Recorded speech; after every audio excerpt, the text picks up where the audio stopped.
আসসালামু আলাইকুম। আশা করি ভালো আছেন। আজকে আপনাদের অনেকদিন পর একটা টিউটোরিয়াল নিয়ে আসলাম এক্সেলের। তো এক্সেলে ছোট্ট একটি কাজ কিভাবে করবেন, কিভাবে পার্সেন্টেজ করবেন এবং ব্যালেন্স বের করবেন, ছোট্ট একটি কাজ।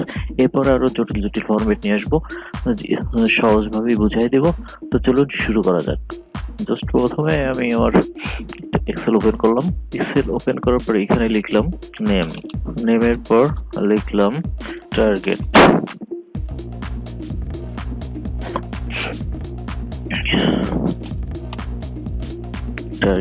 তারপরে লিখলাম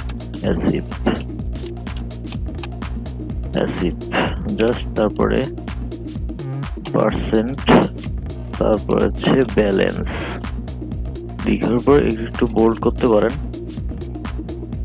বোল্ড করার পর মার্জিনটা দিয়ে দিতে পারেন যতটুকু লাগবে। আর আমি নেম, টার্গেট আর অ্যাসিডটা আপনি অন্য একটা এক্সেল শিট করে রাখছি, ওটা থেকে নিয়ে আসতেছি। জাস্ট কপি করে নিয়ে আসবো। কপি করে নিয়ে আসছি। কপি করে নিয়ে আসার পরে এখানে পেস্ট করে দিলাম। দেওয়ার পরে এইখানে ততটুকু আমি আপনার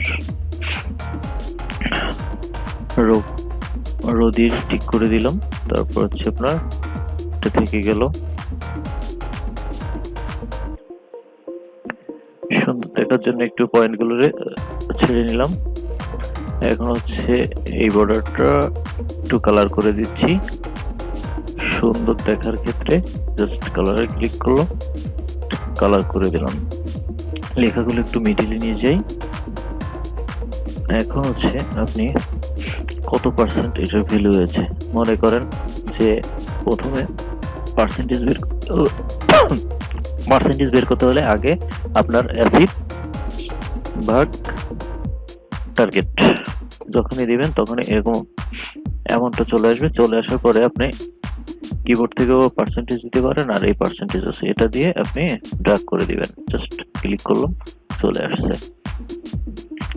তারপরে এটার ব্যালেন্স হিসাবটা সাধারণত এইভাবে করা হয়, ইকুয়াল অ্যাসিড ভাগ টার্গেট মাইনাস অ্যাসিড।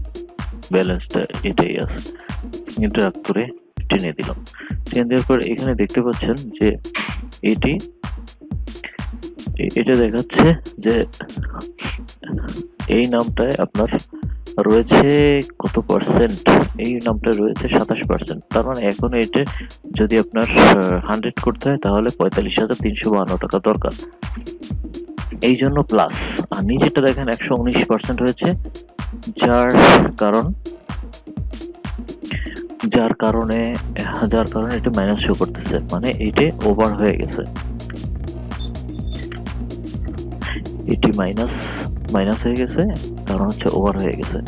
জাস্ট একটা সিম্পল ফরম্যাট দেখালাম, পরবর্তীতে আবার আসবো কারণ আরো কিছু সময় দেখাইতাম, বিদ্যুৎ শেষ হয়ে গেছে এই জন্য দেখাচ্ছি না।